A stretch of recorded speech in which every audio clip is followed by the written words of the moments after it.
तो ये लगातार हम आपको बेरोजगारों की आवाज़ उठा रहे हैं। मरुधर बुलेटिन एकमात्र चैनल जो कि देश के हर नौजवान और हर वो बेरोजगार हो या फिर किसान हो, सबकी आवाज़ आप तक पहुंचाता है। जिनकी आवाज़ कोई नहीं सुनता, उनकी आवाज़ लगातार हम उठाकर सरकार तक पहुंचाते हैं, प्रशासन तक पहुंचाते हैं, उनसे लेते हैं आपका जवाब। आखिरी कुछ सवाल, विकलांग है आप लेकिन फिर भी यहाँ पर डटे हुए हैं, किस तरीके की मांग है आपकी? हमारी मांग ये है कि हम शरीर से विकलांग हैं लेकिन मन से विकलांग नहीं है, क्योंकि कहा नहीं जा सकता है 2006 में ये वर्तमान सरकार ने शिक्षा सहायक भर्ती निकाली थी विद्यार्थी मित्र योजना के रूप में। फिर इनको परमानेंट करने के लिए, नियमित करने के लिए 5 साल के भीतर इन्होंने शिक्षा सहायक भर्ती निकाली। 33 जिलों से आवेदन किया, लेकिन जाते जाते भर्ती लंबित हो गई। 10, 20, 30 के बोनस अंक के आधार पर इनको समायोजित किया जाता, क्योंकि विद्यार्थी मित्र पोस्ट को वैसे नहीं किया जाता था। लेकिन जैसे ही समय आया, लंबित चले गए, बहाना बन गया कि रोजगार नहीं है, कोर्ट में चले गए। हम क्या करें? पूर्ववर्ती सरकार, भाजपा सरकार आई, वो उस भर्ती को कैंसिल कर दी थी, केवल एक लाइन लिख करके ये भर्ती असंवैधानिक है, इसको संविधान के अनुरूप नहीं है। भाजपा सरकार आती है, विद्यालय सहायक भर्ती निकालती है, वही 33 जिलों से युवाओं से, बेरोजगारों से फॉर्म भरवाए जाते हैं, न तो फीस रिफंड होती है, न कोई है।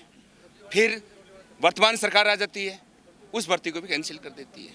तो युवाओं के साथ में ये बेरोजगार कब तक ठगता रहेगा? ये सरकार कब तक अपना खजाना भरती है? क्योंकि वैकेंसी निकालती है 5000 की, फॉर्म भराए जाते हैं 50 लाख के लगभग। क्योंकि युवा एक बार आवेदन करे, 2 बार करे, कितनी बार करेगा? एक तो बेरोजगार की मार झेल रहा है, दूसरा आवेदन फीस भी नहीं लौटाई जाती, रोजगार भी नहीं दिया जाता। फिर आनंद फानन ने, पूर्ववर्ती सरकार ने इनको समायोजित करने के लिए कोर्ट में जाने की वजह से पंचायत सहायक भर्ती निकाली। जो वंचित विद्यार्थी मित्र था, वो 2006 से लेकर वर्तमान समय तक बेरोजगार रहा है। उनको समायोजित करने के लिए, उनको राजी करने के लिए अपने भाई भतीजावाद के कारण से 60% विद्यार्थी मित्रों का चयन हो गया। लेकिन जो जायज थे, 7 वर्ष का अनुभव था, वो रह गया और न्यू फ्रेश उसमें घुस गया, क्योंकि अपने राजनीति चलानी थी उनको। लेकिन बेरोजगार के साथ अन्याय। आज हमारी स्थिति ये हो रही है, हम न तो घर के रहे न घाट के रहे, क्योंकि दोभोगी का कुत्ता न घर का न घाट का है।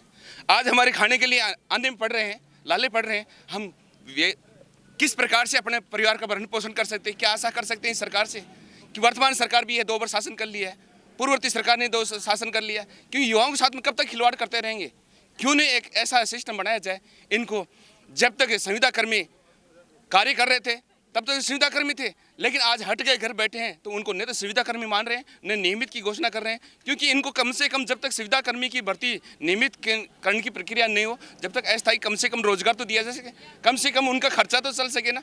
हम किस आस पे जिए?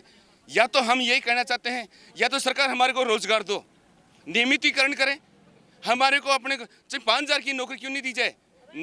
जितनी ग्राम पंचायत खाली हुई हैं उनमें, और जो रिक्त पद हो गए उन पर पद बढ़ा करके हमारे को रोजगार दिया जाए। और जब संविदा कर्मी की भर्ती इनके द्वारा पूर्ण की जाती है, उसमें हमारे को संविदा कर्मी मानते हुए हमारे को उसमें नियमित किया जाए। और नहीं मानते हैं तो हमारे को केवल राज्यपाल महोदय से और राष्ट्रपति महोदय से हम यही कहते हैं, या तो हमारे को रोजगार दे दो, और रोजगार नहीं दे सकते तो इच्छा मृत्यु का वरदान दे दो।